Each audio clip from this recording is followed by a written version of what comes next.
Ribuan pegawai negeri sipil, pelajar, dan sejumlah elemen masyarakat di Banda Aceh menggelar aksi solidaritas untuk Palestina pada Rabu pagi. Mereka mengutuk serangan Israel terhadap Palestina.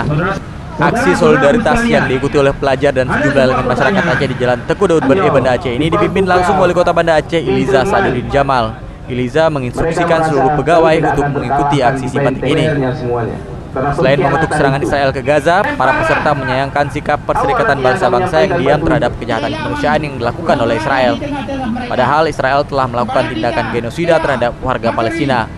Selain berorasi, aksi ini juga untuk menggalang dana bantuan untuk warga Palestina.